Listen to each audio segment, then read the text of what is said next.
I feel like it's very obvious to all of us that live in the Bay Area how much of a change over the last decade there's been with the enormous explosion of large-scale art and the change in public art, the change of the quality of public art, the change of public engagement with public art around the Bay Area, which has no small thing to do with the speakers that are talking tonight. It's not something that just happened. It was not part of urban planning. It was something that happened because it came from the community. And it's really still an ongoing thing. It's just sort of starting to get started. And when you leave the Bay Area and you look at other urban art projects, you really, really start to respect the stuff that's going on here, because it is really special and unusual, and I think inspiring to other urban environments what's been going on here. So tonight, I'd like to welcome guest speakers Leslie Pritchett, Karen Cusalito, Benjamin Carpenter, and Alan Roy from 5 Ton Crane. And I'd also like to thank Sean Orlando, who's not talking tonight, but who helped me assemble this lineup this evening. Coming up first, Leslie Pritchett is an Oakland-based public art consultant.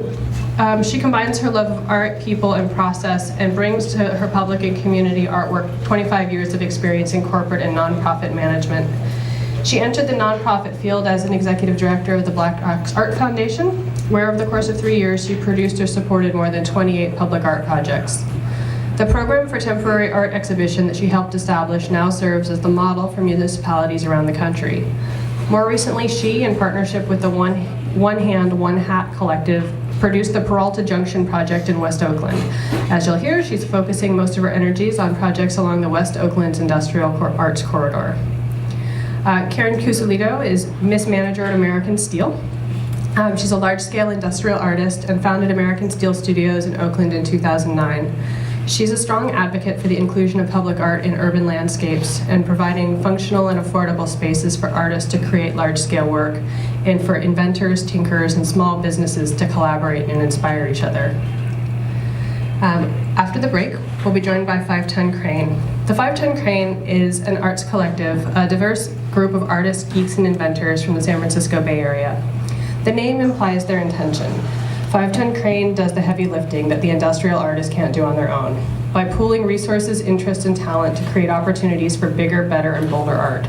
From giant projects like the Ray Gun Gothic rocket ship to group shows and private client-based work, there's no job too big or too small that 5 Ton Crane can't lift to great heights. Speaking tonight, Benjamin Carpenter is an interactive artist, fabricator, teacher who works in the space between our industrial heritage and the momentum of contemporary media. His work as a mediation on life in the 21st century, the history that led to it, and the future that lies ahead. He began exploring his creativity as a child, building cardboard forts and various other contraptions with tools smuggled from his grandfather's garage in New England. Earning a BFA in metalsmithing and an MFA in sculpture set the stage for a career building larger-scale architectural, kinetic, interactive, and educational projects. He maintains an active role in his community by working with the collaborative group 5 Ton Crane and teaching at the nonprofit arts industrial school, The Crucible.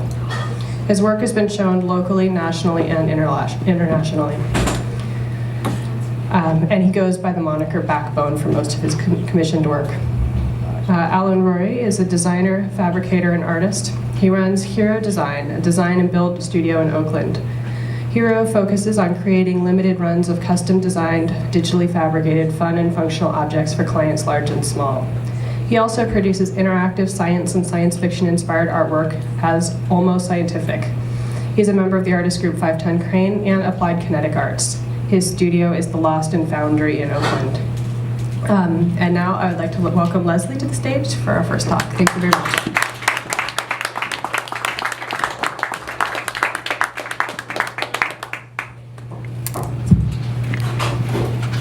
So the talk I'm going to give will set a little bit of a stage for what my compatriots are going to say thereafter. My focus is largely on how art interacts in the public sphere, and I think we'll just get going.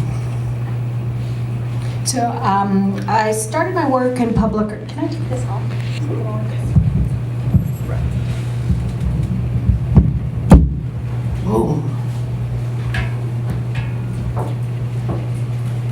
I started my work in public art as the executive director of a then tiny nonprofit, and focused on bringing projects to the public spaces that emulated the kind of work that was done at Burning Man, so large-scale collaborative work. And it began with this project in Hayes Valley in San Francisco with a world-recognized artist, David Best, and kicked off a kind of a firestorm of prospects and potential for large-scale art in the Bay Area. And moved on. We're going to go kind of quickly through the history. Michael Christian's Flock in Civic Center, Pepe Ozan's Monicacos de Esperanza down in Hunters Point, Finley Friars piece also installed south of Market, Stan. It was a monumental-sized jukebox, all covered with 1950s 4 to 5 RPM records. Karen's piece, which maybe we'll touch on, at Pier 14 in San Francisco. There's a lot of stories behind all of these installations, but we're just going to keep on going. A project called the Bandshell in the Panhandle Park in San Francisco in partnership with the Department of the Environment. We developed a program for building public art out of reclaimed materials, working with partnering artists with community groups. And in this case, it was a functioning, open staged band shell with, you can see, skinned with car hoods and all made out of reclaimed materials. A very successful project, which went on to other places and generated lots of rich friendships. And then also I was involved in just helping to negotiate with the port for the rocket ship installation at Pier 14 on the waterfront, one of the projects you'll hear about later. So moving on from that sort of exposure and experience to creating opportunities for temporary installation of large-scale art and learning a lot about what's required. And I think it's beyond the scope of today to talk about all of the permitting and insurance and engineering and some of those complexities. So, I'd like to focus a little bit on what's happening right now. And a lot of what's happening now is centered in Oakland. Is this good? Volume good? Down. A little low. Okay. It sounds loud to me, so. Is that better? Yeah. Okay. Thanks. So much of what's happening now is centered in Oakland and a lot of it in West Oakland, not exclusively, but a great deal of the work is happening in West Oakland along Mandela Parkway, and we are an area we're now referring to as the West Oakland Industrial Arts Corridor. We're very excited because there was an article published in the recent issue of Metropolis magazine, a very respected magazine, largely targeting the architecture and design communities. But it's published out of New York City, saying, "WTF, City of Oakland administrators, why are you not paying more attention to what's happening?" And we were like, "Woohoo! This is most excellent." And so this graphic came from that article. So basically, this is the American Steel, which is Karen's facility, and the Crucible, which you'll hear a little bit about, and which the executive director is sitting right here in the second row, are two primary nodes of the Industrial Arts Corridor. So these are some pictures from Mandela Parkway, and again, I'm going to kind of skip through some of this pretty quickly. At one end of the corridor is an absolutely unexpectedly refined and beautiful sculpture park that was built, designed, and established by the sculptor Bruce Beasley, who's been there for more than 30 years, and maybe significantly more than 30 years. But he has a whole enclave where he works to produce his sculpture of monumental scale, which goes all over the world. And this is a piece that's in downtown Oakland in front of City Hall. And the Lost and Foundry, which was also mentioned, and it will be mentioned again perhaps, where a number of people, including members of 5-Ton Crane, work, is another facility along the corridor. And that's just an image from a show there. The Crucible is a school for the industrial arts that serves many thousand people a year, about 5,000 students, youth through whatever age, any age, and allows people. It was established in order to give people an opportunity to create and to have the transformative experience that making things and creating things affords. So offers classes in a broad range of disciplines, from woodworking to glassmaking, jewelry, blacksmithing. It's an amazing 56,000 square foot space with where a number of the people who are working in large scale art in Oakland and in the Bay Area got their start, or at least have friends, and we're Ben teaches. The Fire Arts Festival has been historically kind of a nexus for large scale fire art. We're hoping that might resume. And the Crucible also produces very large scale. I include these in the big art. I think oftentimes when we think about big art, we think about sculptural work in public places, but performance pieces like Machine and the other kinds of performances that the Crucible puts on, I think, are very large. So the Machine was a recent fire opera, and this is an image from the stage set, which incorporated lots of industrial arts. Lots of artists involved in its fabrication, so very collaborative. American Steel Studios, again, you'll hear more about these. I'm kind of doing the survey. Houses, the number is close to 150, but some 150 artists have a studio space there, and is an important nexus for what's happening. And the art that's produced there is monumental and amazing. And one of the reasons that it is such an important space, as are a number of these others over in this corridor, is that they have features and things that no place else has. So they have overhead cranes that can lift as much as 30 tons at a time.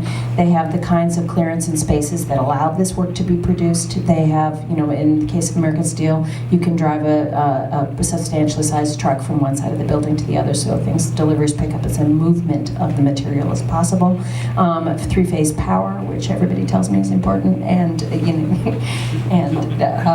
and the amazing community of people who make it all possible. And Karen is very central to that effort. But it's a lovely, lovely group of people who support and collaborate with one another. Some works that connected with American Steel. Big Rig Jig, an artist who moved from New York City in order to locate at American Steel because of the great qualities that I just was reviewing, and many others. Mike Ross, one of Karen's pieces installed in San Francisco, another one of Karen's pieces, and an image of a number of people from the Flux Foundation, which is a collaborative art group that operates out of American Steel, and one of the pieces that they produced, this one at Burning Man, an amazing, a project of amazing scale and heart, I thought. Another of their projects. John Saragardi, who owns and operates a company. He's the poster, what did we call him? The centerfold for restoration hardware. He produces, he's a blacksmith who produces beautiful working, but also owns a building that that supports or creates space for some 40 artists to work there. And this is one of his pieces, the much loved snail. Golden Mean is its real name, but I like to call it the snail. And KSW, Kinetic Steamworks, works to repurpose historic steam engines in very artful ways. And this is one image of the rocket ship project coming together. Again, you'll hear more about that later.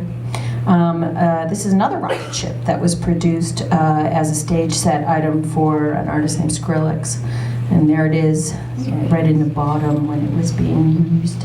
in the show production. So these are all things that are produced that the last piece was Berkeley, but most of these are all along the corridor in West Oakland. And interestingly, this piece, which many of you may have seen, oftentimes referred to as the Bean, it's called the Cloud Gate, Anish Kapoor's piece in the center of Millennium Park in Chicago, which is probably one of the most recognized pieces of public sculpture in the world, was produced and fabricated here in Oakland. It's anecdotal. I haven't talked to anybody involved in that fabrication, but my understanding was that what was said was that it could not be fabricated. Guess what? Oakland figured it out. And I most recently, as I mentioned, was involved in a really great project, and it was called the Peralta Junction Project. And I think that I was wondering whether it qualified, but then I decided it did, because a group of us took over 40,000 square feet in a completely moribund and weed-filled and kind of disgusting vacant lot in West Oakland, across from American Steel, and turned it temporarily into a really fantastic destination space and gathering place for the community, using arts as the anchor, but then also incorporating artisanal retail and food and community events, activities, in an open stage. So this is for the street view of the project, the shipping container entryway, and that was the pony stage, which was just an open stage, so people were allowed to come and say they wanted to perform, and lo and behold, it would happen. And some of the Crucible actually had mostly, I think, faculty and staff, but had a booth there selling their wares, and there was a lot of interactive art programming as well, which I think that public practice is an interesting, kind of question. How public practice is an interesting component, I think, of big art oftentimes. Night Market is a slightly renegade, maybe lightly permitted project. Where artists take box trucks and convert them into fantastic interactive experiences, and then coalesce and invite people on short notice to come and play and experience what they've created. It's a gift and pretty special, I think. So that basically wanted to just give you a little bit of background and survey, and then allow everybody else to talk more specifically about the actual making of big art. But I wanted to say that there are lots of ways for people to get involved. There's a new group that's forming up, about which we're very excited, called the Oakland Makers. And it is a group of people that we hope will coalesce to help and support each other people who define themselves as makers, but we're thinking about people working in the industrial arts and artisanal manufacturing, including things like potentially people working in small fabrication capacities with 3D printing and those kinds of undertakings. And then also, of course, education. The Crucible is very involved. But there's an opportunity to just sign up and help us figure out what we want to do to support each other and to shine a light on what we're doing collectively to our benefit. We've been doing a ton of political work, and I don't think it's fun enough to talk about tonight. But in any event, you'll hear more about the West Oakland Industrial Arts Corridor and the West Oakland Specific Plan, a 30-year planning process which could cut the industrial arts off at the knees if we don't impact it. A lot of the things I talked about is the things that make the area viable for what we do could no longer be the case. So we've been working hard for a couple years to try and help make sure that doesn't happen. So if you're interested, come talk to me and just keep you apprised, and so you can make your voice heard. And exciting opportunities as the area around the BART station in West Oakland will most definitely be redeveloped, and we're hoping that making it art can be a primary focus as opposed to another kind of step and repeat opportunity for condos, bedroom community condos for people working in San Francisco. We love San Francisco, but Oakland needs to maintain its own flavor and taste. So anyway, thank you for coming out tonight, and I turn it over to Karen to talk about her work.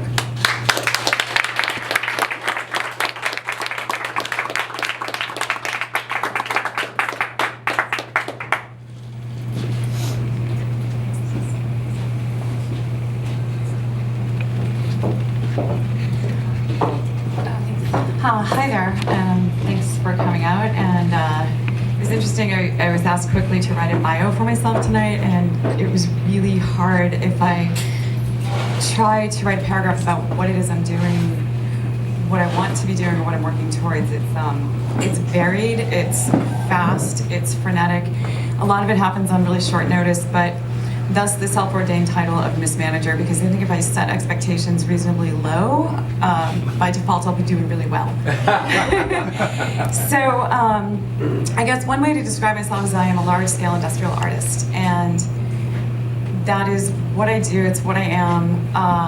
What you're about to see here is what I'm presently doing, which I really have no training for, what it's kind of working, and I'm finding that there's a really strong need for it, which propels me. There's a lot of inspiration that I'm surrounded by every day, and that's really what is really driving this. So it started once upon a time when I just really needed a bigger studio space. There's a pretty much empty 6-acre warehouse in West Oakland. I moved in for a few weeks, built a sculpture and left, and then I came back for another couple weeks and then moved out again, and then ultimately just moved in to make a rather large sculpture over a course of a couple of years. But during the first couple of projects, what happened was a community sort of started forming immediately. There was a lot of skill sharing, there was a lot of collaboration. What originally was envisioned as being the project grew profoundly because of all the additional energy and skills and contributions that were made to it. Since then, between just even 2005 and 2007, literally tons of art have been produced at American Steel, and it's going around the world. Ironically, it wasn't until this past spring that a piece of art that was actually produced for Burning Man is being exhibited in Oakland, where so much of this art is built. So what makes American Steel work is, as Leslie mentioned, there's some really unique infrastructure there that is getting really hard to find. We have a lot of overhead clearance. We've got bridge cranes to lift whatever we imagine we're going to end up building. It is open 24 hours a day for artists. Any day of the week can come in and make noise. There's nobody that's going to complain, no residents anywhere close by. And I think the other part of what makes it work is that it is run by artists to support artists. So we do have a unique perspective on what people need or how to solve problems and get them what they want. I don't think there's an off-the-shelf property management company out there that could possibly do what I'm doing, or they shouldn't. So what that means is I'm now doing property management, which I shouldn't be doing. So I've learned a lot in this process too, and it's interesting. I'm relying on, a lot of my instincts are not always wrong. A lot of times they're spot on, and it is a lot of fun. I have made some amazing relationships with the city, with the Oakland Fire Department, with a lot of agencies who are actually supporting and guiding me forward to do this even better. So before I get to the art, I do want to say that one thing you can do when you run an art space that's 6 acres in size and swells to about 170 people during different times of year is you've got this amazing community of people with visions for their environment and for their neighborhood. So it's a good opportunity to kind of take those fantasy projects and make them happen. Some of those fantasy projects are mine, and I'm really happy when that happens. So we do have internships with kids, teaching them how to weld. They get to design and build their own sculpture. We do scads of tours every year with little ones up to elderly folks who are out doing walking tours through West Oakland for reasons I don't understand. We're also building a living wall on the front of the building. So this building is 4 city blocks. So this is a rather sizable project. We are endeavoring to do it with reclaimed salvage materials. We're planting the plants in yogurt cups, so we need 1,800 just for the first panel. If you could send some over, we'd love it. And we're choosing to plant succulents because they are much easier to maintain. They don't grow too quickly or need too much water. So, but getting to the art, it all happened very quickly once I signed up for a portion of the building in 2007. One of the first pieces to be built there, which is one of my favorites for some time now, is Tom Kennedy's Topsy-Turvy School Bus. This bus was sent all around the country and appeared at a lot of voting stations and things, just trying to get people aware of how upside down the budget is, especially with regard to education. As Leslie mentioned, the big rig jig was built in the building and unfortunately is still there. Trying to get that out to a better spot. Flux has done a number of pieces there for several years now. And again, a big community, and it's grown vastly beyond that small quarter there that you see. Zach Coffin is another artist who has relocated from Atlanta to be closer to this community and to what's happening in West Oakland.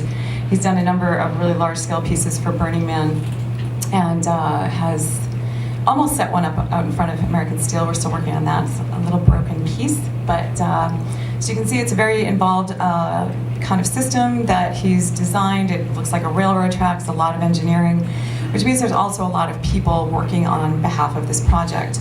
Every project invariably has more skills than 1 or even 10 people could have. So having all of these different skills, whether it's electronics and lighting or fabrication engineering, under one roof really makes us a really well self-sustained island of creativity in a lot of ways. This piece by Mike Ross, unfortunately I can't show you the real thing because it's not in situ yet, was just completed. It's getting painted now, and this is for an installation in a transit station in Seattle. And to the best of my knowledge, this is the first time an artist has ever been ready before the deadline. The transit station isn't built yet. Bottle Cap Gazebo was built at American Steel in 2012, and this was really sweet to see happen. It was built by the next generation of burners, or the next after me. I guess that's being a little myopic. So kids of burners who had built other big installations at Burning Man, and so it was great. They had a lot of foresight. They made really good decisions. They learned from our mistakes. I'm happy to see that happen. This was a great opportunity. I had very short notice that 2 British students were going to come and intern with me last summer, and I wasn't prepared for that. So we ushered them over to work with the Bottle Cap kids, and it was a perfect fit. But again, this is just a unique place where anybody can fit in to pretty much check out or try or do whatever they want to do. Kate Raudenbush attempted something really miraculous last year. She built the bulk of her piece in New York City, and well, actually the bulk of it in Oakland, and a really critical part of it in New York. These 2 pieces met for the first time at Burning Man last year. I think it was the Transcontinental Railroad came to mind when I heard this was happening. But so this was her Oakland crew. The Squid Car Project. So again, just looking at the need for lighting design, the need for fabrication, and having a space where all of this can happen simultaneously. And we also have a fair amount of geeks there. VCHAR is a really unique tenant. They're working to basically make the planet healthier and allow more people to have access to food. I'm going to refer you to the website. It's very technical. But they're doing some really, really exciting things. We also have kid Johnny Grows is doing aquaponics. So there are actually 3 goldfish tanks inside this giant warehouse that are growing lettuce. You should come and see it. Again, very technical. And then we have just some really young brains who are getting some really great exposure and exhibit here at the Renwick. He's, I believe, in Taiwan exhibiting something at the moment. And Nick Dong's art is really quite impressive and moving very quickly. So one project I wanted to just focus on that's happening at American Steel this year for Burning Man is the Men's Amplier Project by Don Kane and Department of Spontaneous Combustion. So this piece involves some really great lighting technology as well as some flame effects, and essentially a participant will put on an EEG headset, and that will activate the fire effects in this giant brain. So this is a scale model. So as your thoughts are bouncing through your head, it will cause different light effects or flame effects to happen.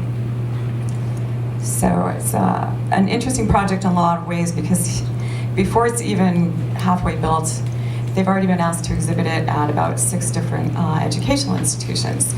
So this piece is a really beautiful, harmonious blend of science and art and creativity, and there are a lot of teachers out there who think it's going to be an interesting tool to get kids either back into appreciating science or sneak art in, even though there really isn't any budget for it.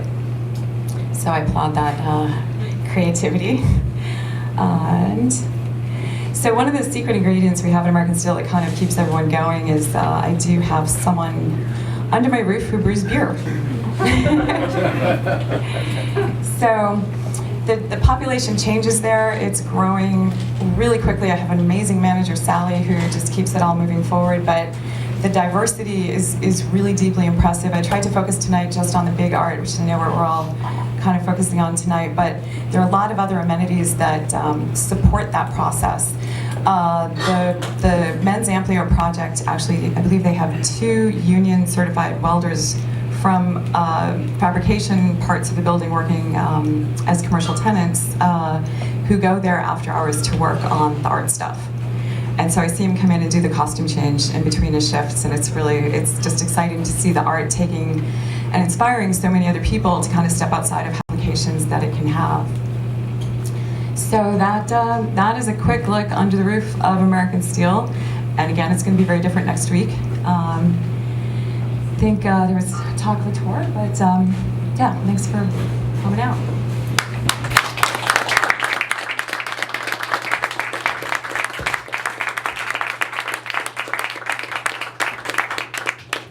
Thank you both. And yes, we're trying to set up a tour of American Steel. I think that would be really fun, especially right now as it's in its pre-Burning Man madness.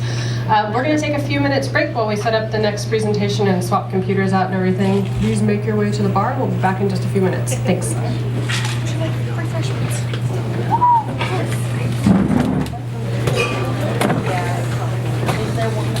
Yeah, go down that hallway. That's to your left. Please join me in welcoming Benjamin Carpenter and Alan Roy to talk about 510 Crane and their amazing projects.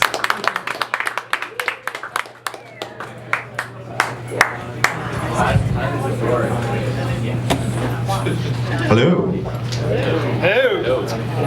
Hello, everybody. I'm Alan Rory. Alan Rory! Ben Carpenter. Ben!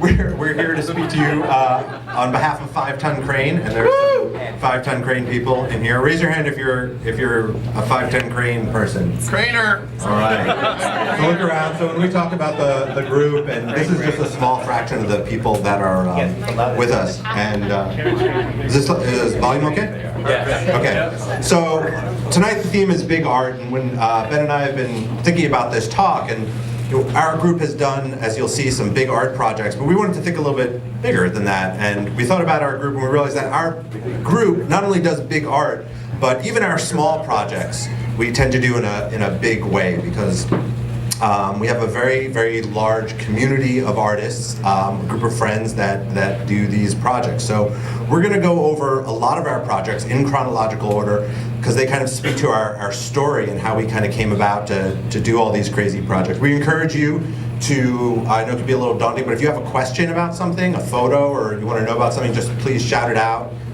You can't raise your hands because I can't see you, so just give a shout. And oh, you can see it.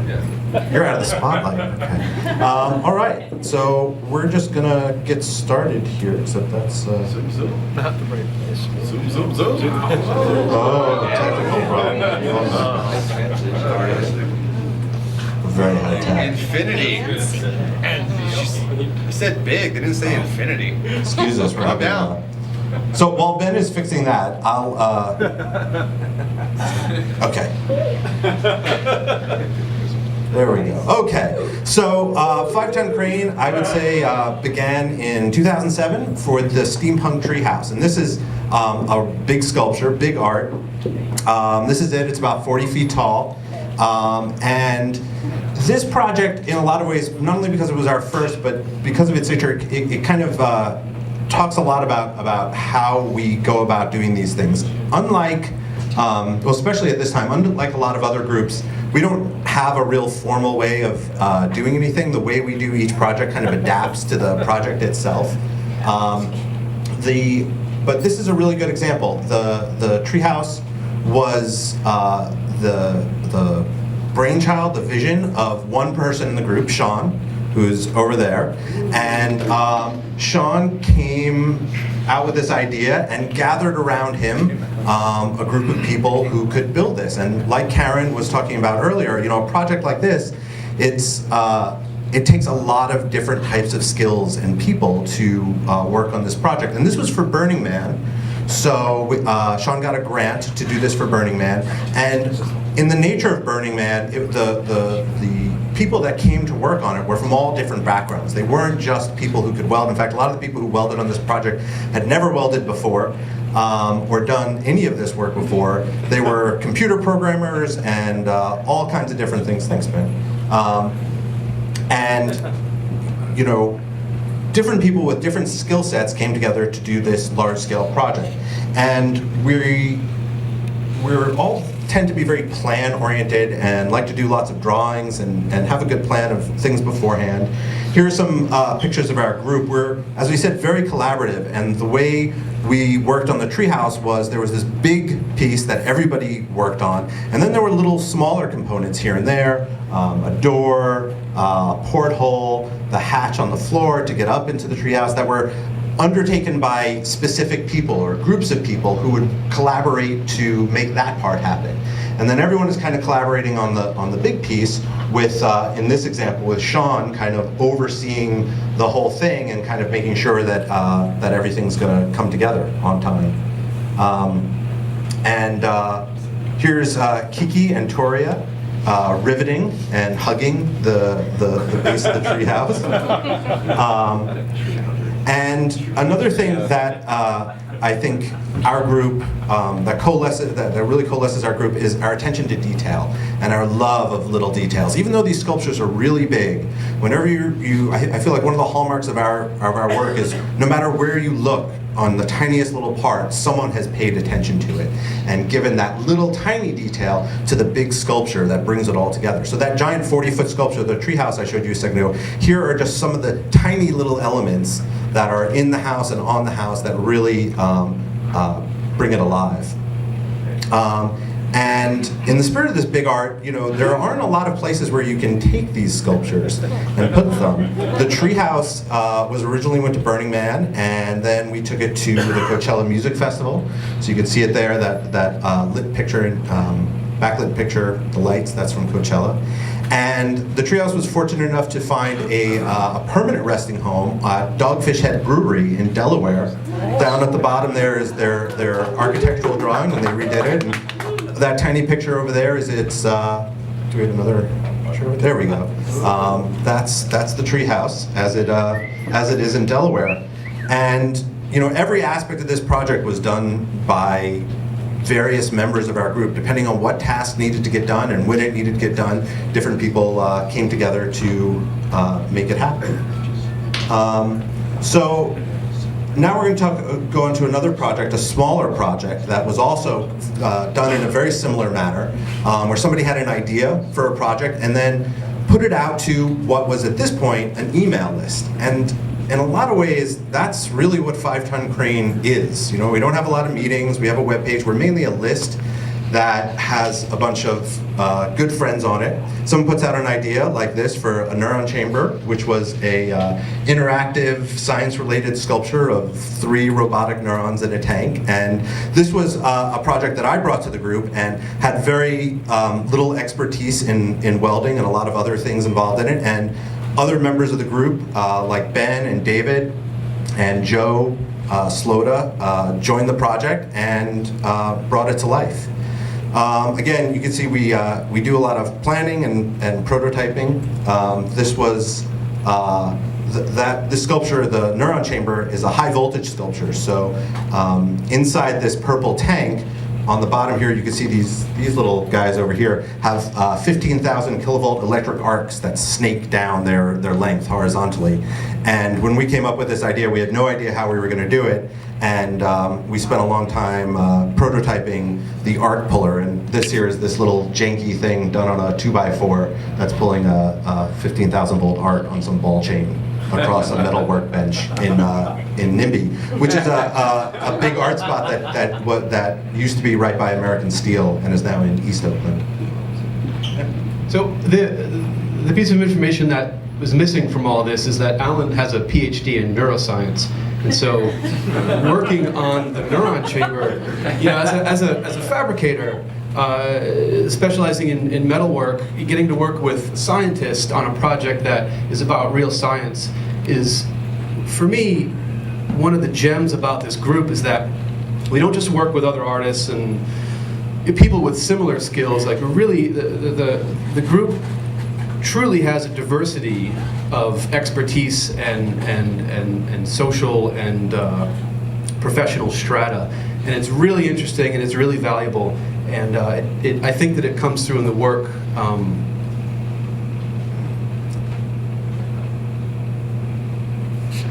As you can see. So the Neuron Chamber went to Ireland, and again the crew came together and we shipped it over there and installed it. There's Ben and David and Joe working on it. So another project that we're going to mention, which I have to say Top is secret. technically Top secret. this is technically not a 5-ton crane project, but there were so many 5-ton crane people involved in it that it might as well be. It was the West Oakland Rocketry Club, and this was a group of people in 5-ton crane and other people who got together around the idea of model rocketry and decided to spend a couple Saturdays making art rockets. And this isn't big in terms of scale, but what I like about this is the way this project and these events allowed us to come together and work creatively with each other on a small scale as well. Because you can't just come together and build these big things and do these big projects. To do those, you really have to come together as a group and be able to communicate with each other and have fun with each other and just do stupid things like launch turkeys. This was for Thanksgiving. We launched a frozen turkey. That's West Oakland there. That's the other nice thing about West Oakland is you can launch a frozen turkey. Someone ate it too. So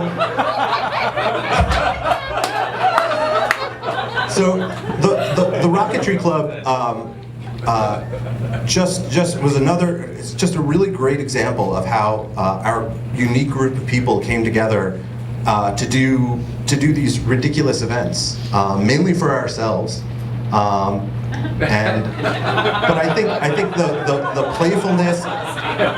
playfulness and attention to detail, I think, comes through in the West Oakland Rocketry Club. So another project that we did was called the Lumbering Contraption, and this was done in 2009. We were invited to create one of the first hand cars for the hand car regatta race.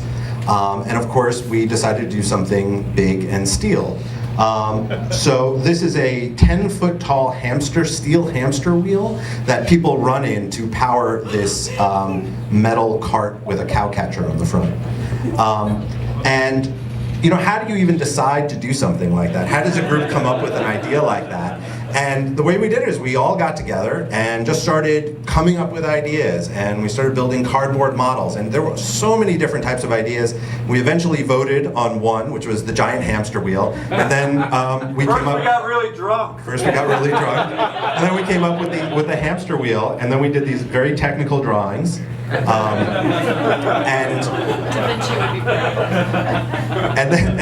then we built it. And again, even on a project like this, we had, even though there's that napkin drawing, we had a really talented CAD engineer on our team, Max Chen, and a bunch of other people. And so even on a project like this, we were able to harness the professional skills of some of the people on our crew just to do this fun thing, to make sure this giant wheel would turn. That's us running in it at the handcar regatta. So the other thing about our work that is big is not just the scale of it. When we do these projects, we try to create immersive environments for people. So with the handcar regatta, we were all in uniform and just acted as a team. And that idea of kind of theater and creating a larger environment around the piece, a story that goes along with it that's sometimes true or sometimes partially true or mostly not true at all, kind of came out in its strongest in the rocket. So this is the way most people know the rocket, which is installed on Pier 14 in San Francisco. And the rocket, again, very similar to the treehouse.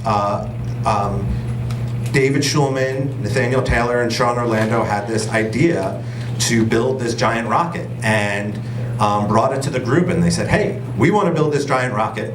And people just kind of immediately gravitated towards it, and everyone worked on both creating the structure itself. So here's a bunch of our crew. This is one of the insides of the rocket when we were putting on the aluminum skin. So everybody who worked on the rocket worked on all of the rocket. We all helped build and roll all these giant panels of skin, and then different people went off and did different smaller components of things. And one of the things that people started to make were uniforms. And all of a sudden, you had people showing up to work in uniform. Alan's doing And moon rovers. Oh yeah, I think that's my camera actually. And do we? I don't think we have. Yeah, here we go. So here are. This is an installation when we installed it down at Moffett Field. You can see these guys who are members of our crew. There's Max and Leslie and Ulka are in these RGR uniforms, ray gun Gothic uniforms. And when we install the rocket, people always ask us, "Oh, is it a real rocket?" And of course, we say, "Yes, of course it's a real rocket." Does it fly? Of course it does. And we had lots and lots of stories about the rocket, and the immersive environment that we create for ourselves around all of these pieces bleeds out into the piece itself and when we present them. Here are some interior shots of the rocket. So you'd be able to climb up inside. Down here, this is the captain's chair, a gimbaling, swiveling chair. This is a view from the second story of the rocket looking down. And there was a rotating high voltage sculpture underneath there. And with a lot of projects like this, again, it's the collaboration between people happens on all different levels. So this sign over here, this piece was the systems monitor, and as you hit different buttons, different layers of that acrylic will light up. And this was an idea that David had that he wanted to do, but David was busy managing the whole project. And so, with the help of other people, he just kept talking about this idea and working on it, and people would say, oh yeah, I can help you with that part, and I can help you with this part, and slowly and steadily it came together, and it was an amazing, amazing component. So Leslie mentioned the night market. This is another small project that we did. This was a slot car racetrack that we put in the back of a truck.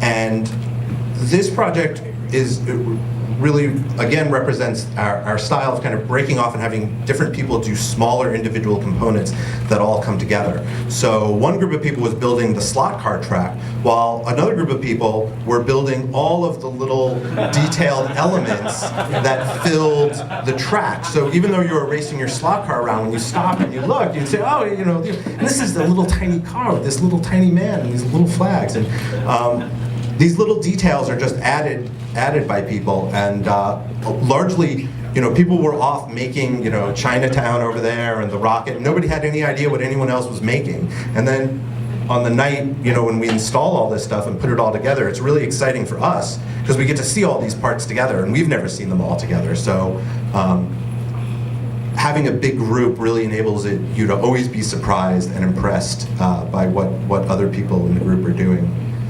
Another big project, the Nautilus, which is an art car. So this was a private commission for somebody for an art car for Burning Man, and again the same idea where there was an overall piece with lots of details on it. I don't think we have too many pictures of the interior of this, but there were again lots of little details that brought this piece together that were done by individual people.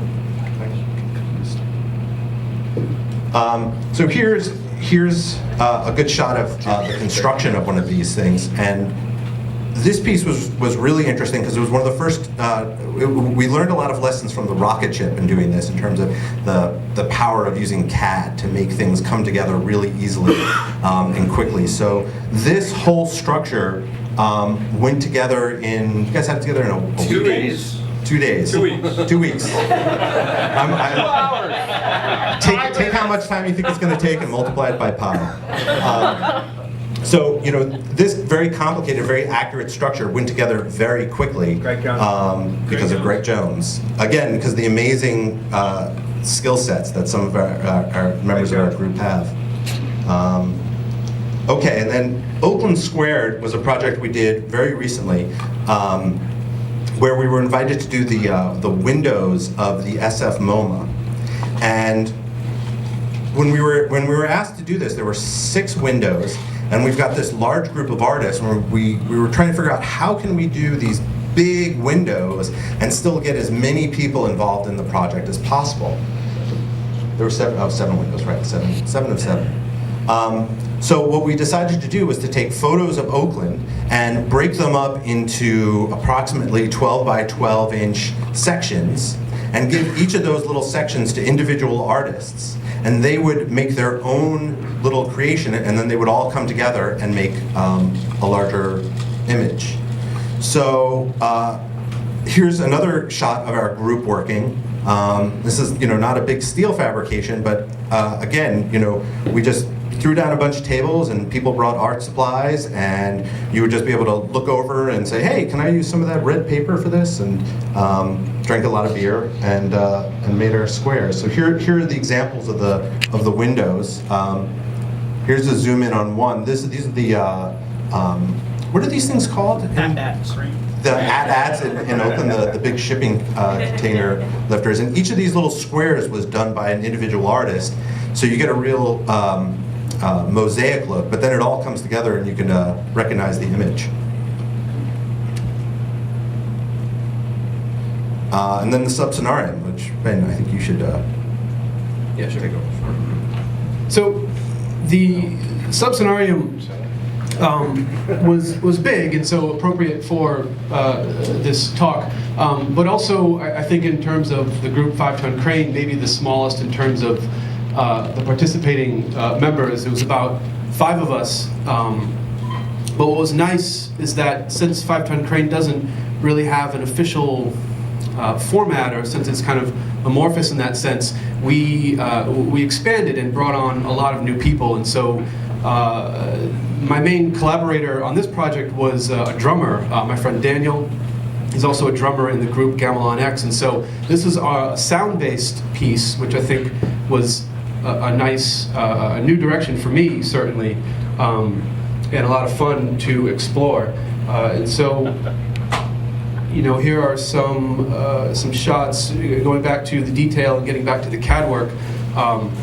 Another 5-ton crane member, Colin, who's a master carpenter and now designer for Berkeley Rep, designed basically the structure of the piece, and we designed it to have 6 drum heads embedded in the ceiling of the piece. And while we didn't end up going with multiple or different sizes, we ended up using large ones all the way around to maximize the sound. And so what we did was attached 14-foot dangling springs from the center of the drum heads. And so when you entered the space, you could take the spring and shake it. The vibrations would travel up and shake the membrane and create this low resonant sound.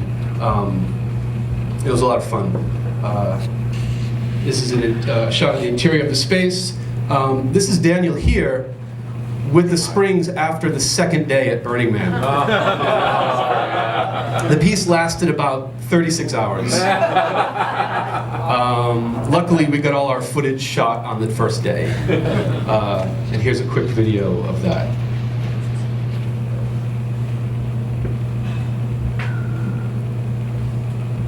Come on.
What's the spire on top? There was a shade structure that blew away in the wind.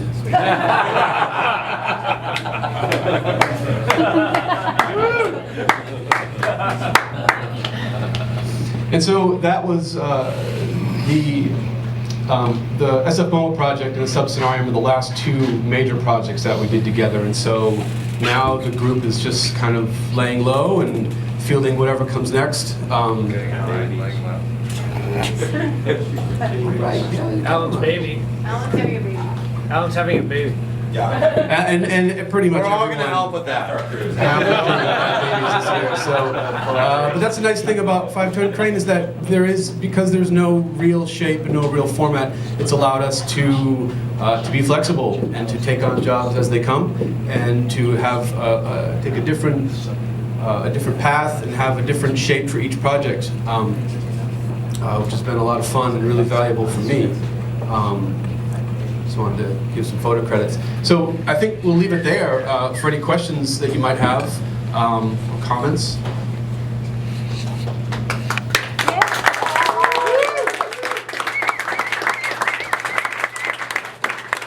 How do we donate money to 5-ton crane? I didn't hear you. Oh, yeah, Leslie and Karen, do you want to come up and people can ask us all questions? Yeah, questions for the group. I think in closing, the only thing that I would say is, I think the idea of big art should not just be the scale of the piece, and I think Karen mentioned this earlier. We need to think about big art in terms of the larger community that creates it and the big spaces that allow it, and it's not just about the size of the final piece. So, questions? I have a question. So the race car with the hamster wheel and the cow catcher, Yeah. how many cows have you caught? I think there was one.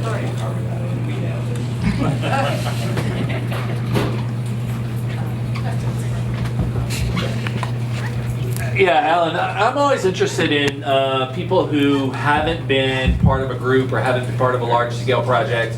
How do people access that opportunity in terms of being able to get an introduction, be able to, hopefully gain those skills that are needed to be able to be a participant and to be able to start to be a part of that process, which obviously is very engaging and very rewarding for the people who are doing it. How do people that are not part of that gain access to that opportunity? I think I think that's a really good question. My personal experience, I found my way into this community, right? And I can tell you how I did it, and I think that's the best model, which is one, have an interest in doing something, right? Want to learn and be, just be excited to be there and do anything, and then start going to the events. I went to the Fire Arts Festival, and I met the guys who were working at KSW, and I just started talking to them. And then somebody told me about NIMBY, and I just went, and I think that's the thing that I think holds people back. They feel like they need to be invited to the right party or something, but really you just need to go to the places where these things are happening and show up. Because if you're interested and excited about building steam engines or building big art, then you're going, these people will talk to you because that's what they're excited about. So, go to the parties, the open houses, the Crucible, and then just get involved. Pick a project, pick any project, and start to work on it and make friends. That would be my advice. Yeah, I can add to that. All the projects that I've been involved with, I've always seen in my mind's eye as a target where the project is the bullseye, and there are a series of concentric rings that radiate from it. And in the bullseye is the person whose idea it was, and then that first ring around them are the people that help that person make it real, the organizers and the builders. And then as those rings go out, there are layers of people that become involved either from the beginning or come on board through the course of the project. And I think that as the rings move out, the number of people get larger. And so somewhere out here, there's a large number of people that just love the piece. They don't necessarily have welding skills or managerial skills, but they love it and they show up. And in a lot of ways, that's the most valuable group of people to have around you because they do everything. And being in this area, we have this thing that happens every year where there's going to be a handful of these projects happening all the time. And the way that I got involved was through a friend at work who told me, if you want to go to that thing, if you want to go to Burning Man, you want to get involved, just find a project and show up. So I think to Alan's point, Go to the Crucible, go to the Fire Arts Festival, go to the Peralta Junction, just start talking to people. Fine, even if you don't feel like you have skills, you do, you can help out, learn.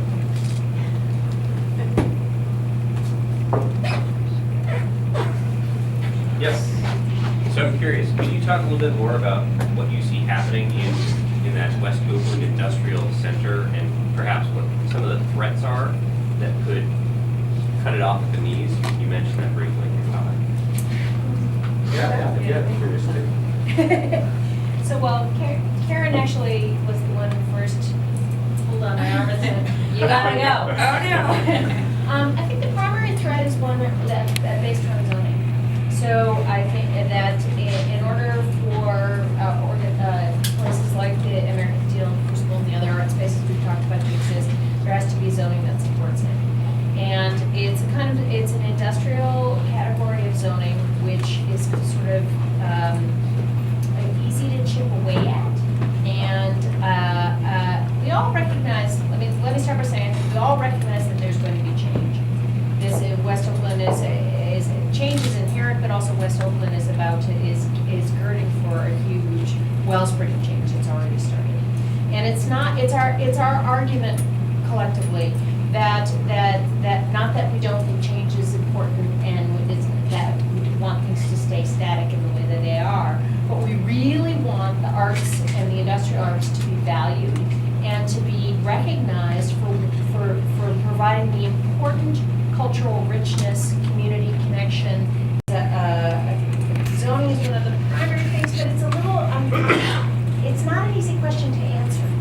Because as we've been working on this process for a number of years, it's a little elusive. Every time we go and get engaged and show up at meetings and get involved with them, we realize, well, really that decision-making body, which theoretically is making those decisions, is really not making those decisions. And the thing that you thought was important is really not important. And it's a subtle and layered kind of process, but I think that over time what's happening is that those of us who have expressed an interest to date, hoping there would be a lot more of you, have begun to gain a lot of credibility. And our arguments for the value, you shouldn't have to make an argument in this day and age that the arts have value, that the creative economy has value. That's been proven thousands of times. And yet, we still have to make that argument. So I think that, but the good news is that we're being heard, and I think that there's an opportunity for people to have an impact just by doing what they're doing, right? So it's not that you have to, you all are having a huge impact by doing what you're doing. And so it's not always that you have to show up at City Hall or you have to show up at the political meetings if that's not meant or what interests you. But there is oftentimes opportunities for people to weigh in when it's really important. And if people can join the groups or be part of the collective voice, then when it's time to say, no, we don't want that, then there's an opportunity for those of us who are more embedded in the process to call on you collectively to do that. And I think part of what's happened in the 4+ whatever years that I've been observing some things starting to take shape in Oakland. The first is that I started feeling like there was nobody at the wheel. In other words, the vision for West Oakland wasn't a vision. It was something borrowed from another community that was just being splatted over a place that it just wasn't going to fit. And in my own process of trying to kind of reckon with this and find out how do I respond to this, who do I respond to, has led me to knock on doors of a lot of my neighbors and has really kind of fortified a community. And I remember at some point listening to one of the planners chatter away about thus and such, I stood up and said, I'm not so worried about the retail leakage of Oakland going to San Francisco or Emeryville or wherever. It's like, my question is, what do we have in West Oakland that will bring people from Emeryville and San Francisco, whatever? Like,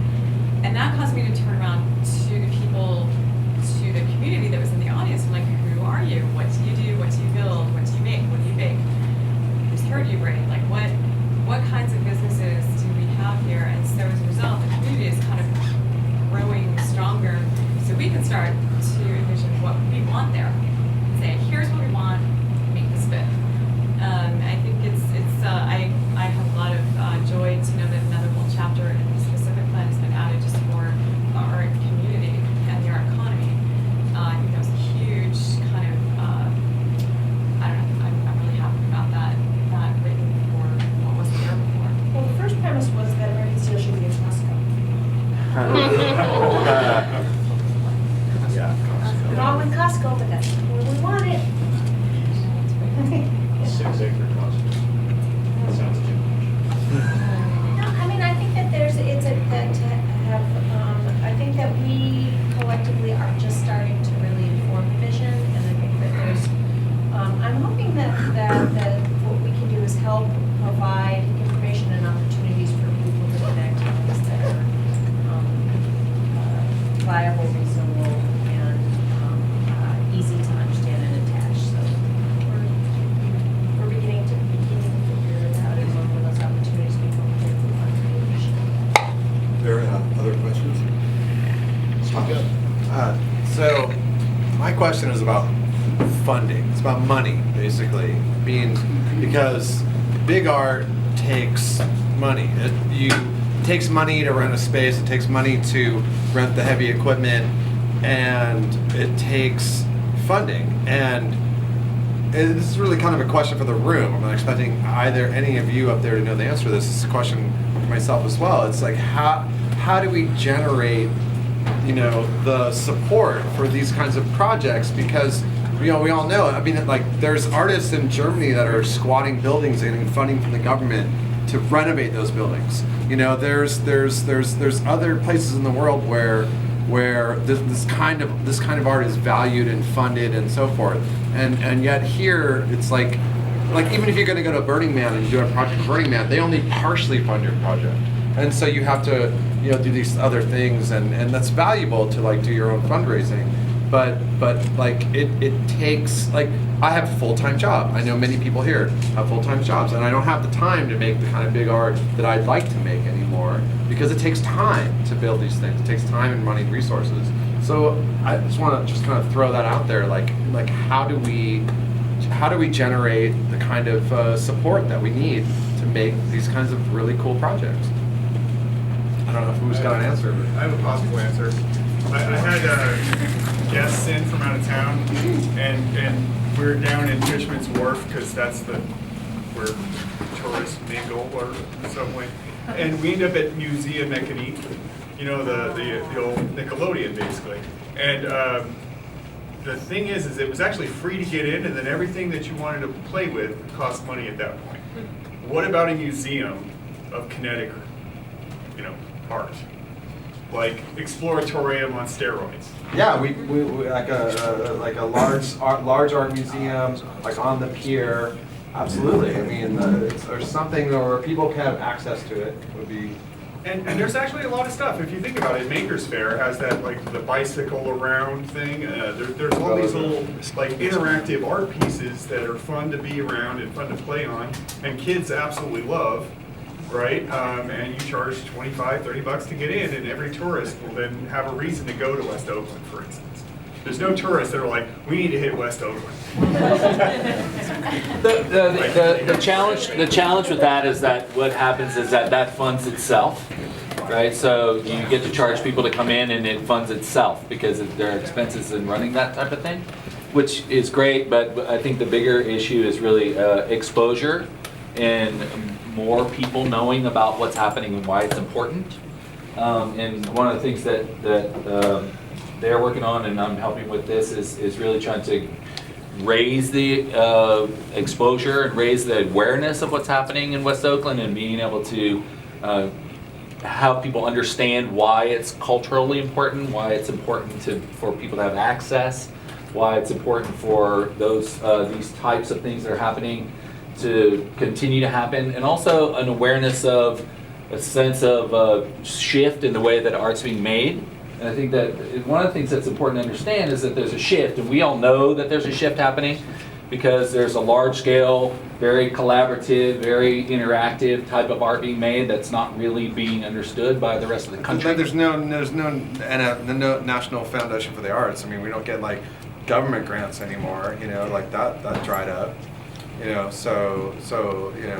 Right. So we're talking private funding, or what are we? Well, I think that it's unfortunately it's a longer term picture, but the idea of establishing an art zone, we're trying to really brand the West Oakland Industrial Arts Corridor as a place as a place for tourists, as a place for residents, as a place for people to come and understand that they can come and see and experience and understand what's happening in this art movement, and to be able to say, wow, look at this, more big art is being made in West Oakland than anywhere else in the world. And that's a thing that you can brand, and that's a thing that becomes valuable. Hopefully soon it becomes valuable to the city. Hopefully it becomes valuable as a part of the entire Bay Area that's considered a valuable resource. To the state, to the country, I mean. I think we also need to think outside of Oakland and the Bay Area, because people in this room could fill West Oakland with big art in 5 years. And there'll just be no more place to put anything.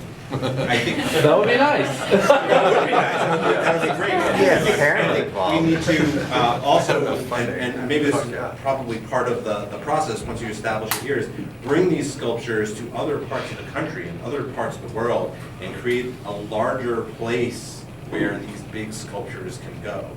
And find the people throughout this gigantic country of ours who have plots of land that are in public, like Dogfish Head, that want these things, and find places for the big things to go in all across America and all across the world. And that way we can keep producing them. Well, I think that's really a good point. If people understand where it's coming from, then it's a vehicle for more exposure. Like the Cloud Gate in Chicago. Most people in the world don't know that was made in Oakland. Most of us didn't know it was made in Oakland until very recently. Right. You know, if there's a way for these things that are going on, I mean, Karen just sent how many sculptures to South America? You know, I mean, will people understand that those things were made in Oakland? I don't know. You know, I mean, and if we can launch a campaign for people to understand more broadly, like this article that just came out in Metropolis Magazine, to really shed light on what's happening and to really have as many people as possible to understand what's going on, then the funding will come. So I think this is an interesting number, but I know there are some other questions. So, quick kind of follow up, but I'm just curious, like when Dogfish Head bought the treehouse, I mean, would they pay like a fraction of the cost to build that, or? Pretty much. I'm just curious.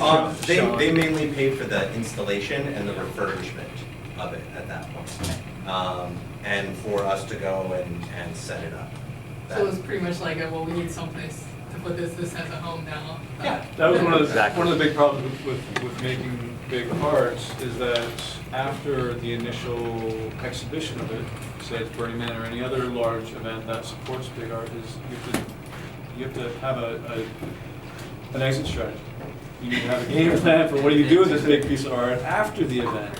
And so a lot of big art tends to go into storage. And luckily we have a number of warehouses in West Oakland that do support the storage of these large sculptures. But that's ultimately not it's not what we want to be doing. We don't want to be putting them in storage. So the treehouse was costing me a lot of money every month to store, and so we sold it to Dogfish for $1. And they probably spend $50,000 to $100,000 to install it and transport it to Delaware. And that was a value to us, because now the treehouse has a life and people get to experience daily. And that was more important than the money for us than the actual sale price. But ultimately, we need to be able to support ourselves as artists. We need to be making money as artists. I don't think it's a bad thing to make money making art. I think that should be a part of it. One of the things that Oakland Makers is really trying to promote is the idea that all of us get together and we, call ourselves Oakland Makers, and maybe we come up with some kind of a logo or brand that says "Made in Oakland," so that it's on the thing, so that when people see it, they say, "Oh wow, this was made in Oakland," and I mean that's just one way to try to say, look, here's something that's significant that's happening, that it has a place related to it. I think the gentleman had a question. I was dovetailing. I was just curious whether the zoning regulation changes would actually affect the large-scale building, stop that from happening. There is a potential for that to happen. What it would need to be radio in progress. So in other words, residential zone bumping into the industrial zone. West Oakland is rather unique in a lot of ways. if many people are aware of it, we're very fortunate to have the zoning sort of strategy that we do have. Because there's beautiful Victorian neighborhood around most of where these warehouses are. So we like to live nearby and we get to work nearby, which is a great kind of dynamic. But as what I imagine, based upon what I've learned would happen, would be, let's just do a little bit of retail around the residential area in between the industrially zoned buildings and the residential buildings. Once that retail enters the picture, the erosion into the industrial space, because there's just no buffer zone, it just starts going away. So it's a unique kind of situation to be in, and it just seems very natural for me for Oakland to be the way it is in terms of its zoning. So I'm mystified as to how. I mean, it's an enormous area that can support it. That, yeah.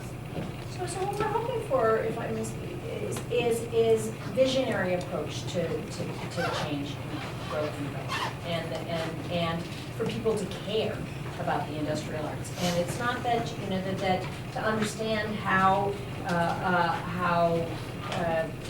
neighboring uses can work most effectively, and how, you know, so it requires some vision, it requires some intention that wasn't extant in the process. Right, but at the end of the day, you guys have the ability to do something that maybe 2 or 3 other communities will have to do, and that. Right. So how you package it, how you let it own it is going to happen. With, you know, whether it's branding or whatever the hell else it is. But that's what you want to keep right now. And at the moment, as Steve was saying, and as we were saying in different ways, is that to gain visibility, and also, you know, it is a longer term process in terms of then having people, by creating the value, that people we hope will be attracted in ways that will bring funding of different sorts. I mean, there's opportunities as we band together potentially to write applications for very large grants from the federal government, which we've never done as a group because, you know, it hasn't been part of how we've seen ourselves, right? But there's that prospects exist as we, but also that this larger kind of collective operates much like, or I envision that it will, much like 5-ton crane. It's not something that any of us have decided what the shape is or exactly how it's going to play out. It's more of an invitation. There is the concentric circle thing. You've got a couple people who say, oh, there's a need. And then other people join and become attracted and with different skill sets who know things about different parts of the process, and it takes on a life of its own. And any good project in this community takes on a life of its own, right? It's not ever exactly what was envisioned at the beginning because there's so much richness and poison. So we're sort of at that stage where it's, you know, the concentric circles in this process, anyway, the one that we're working on the industrial arts corridor. But there's lots of opportunity to help attach in ways that we haven't yet envisioned. I actually see it as an advantage to help shape things the way we want them to be. You know, I sat with Stephen a number of times saying, what other businesses do we need here to support what we're doing? You know, what other business do you want to attract here? What would complement the, you know, the welding supply store that we don't have? Sorry. So it is a unique opportunity. I'm not saying I'm enjoying every moment of it, but it causes me to think really carefully about what's important to me in a community. And if, you know, if you look at Burning Man as a chance to, hey, we're going to build this world for we, the way we want it to. Well, I want to build this world here the way I really think it can work, the way I want it to be to support all of what we do in whatever fashion.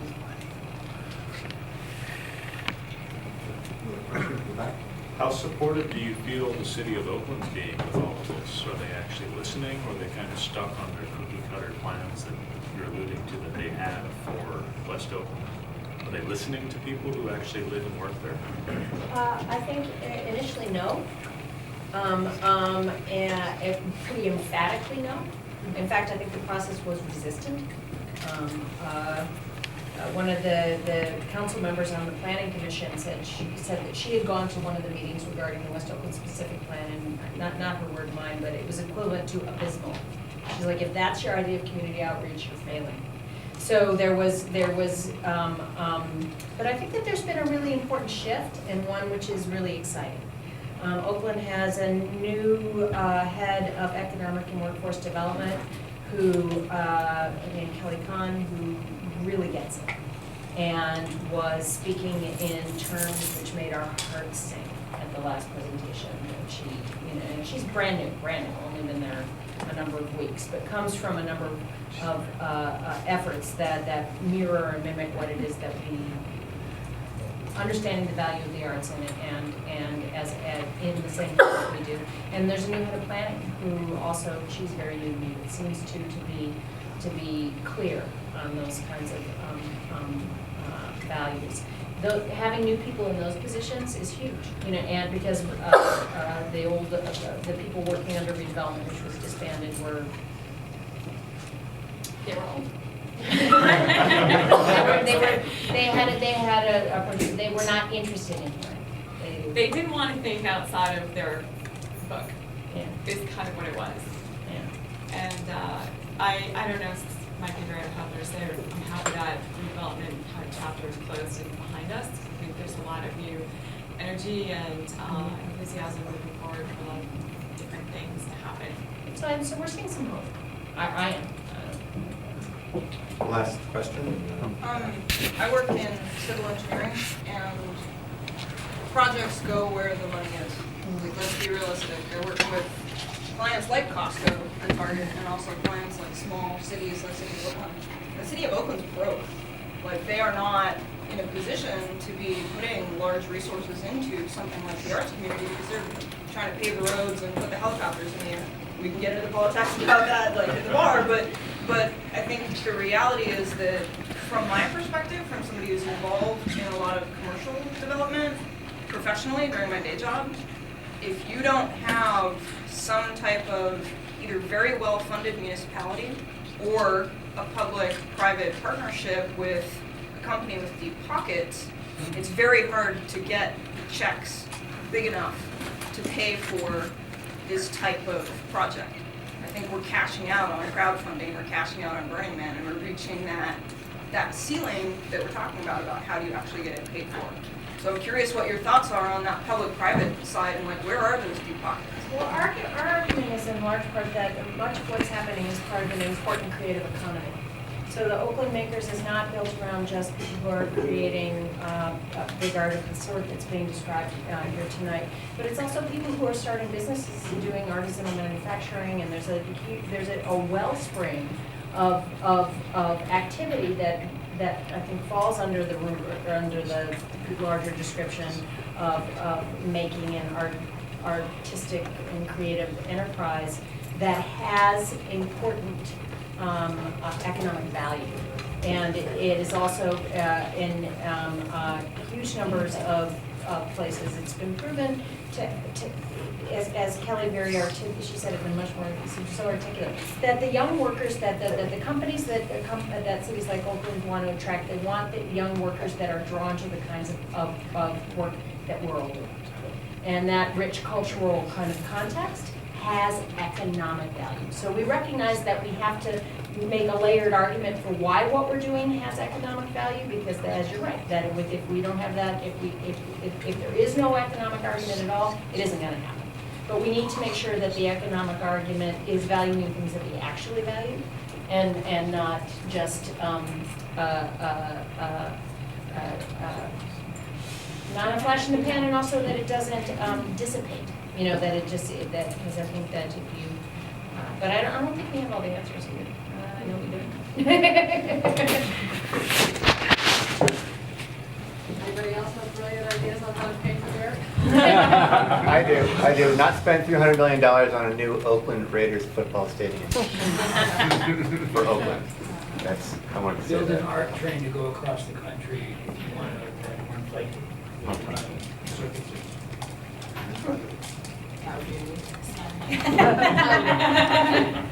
Thank you, all of you, so much, and thank you all for coming.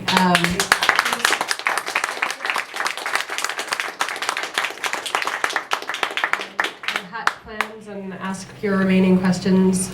You're welcome to stick around. I wanted to let you know about a couple of things that are coming up. At the DeYoung this Friday, we as Atlas Obscura will be joining Sean Orlando's other project, the Urbanauts, for for an evening at the museum that's called 1,000 Leagues Under the City, and we'll be looking at how to find the hidden city. And so as Atlas, we'll be showing a lot of our favorite places that are kind of the hidden secret places around the Bay Area and putting them on the map and showing our favorite photographs from them. And then there's going to be some great music and projection and installations. So come out to, and it's free.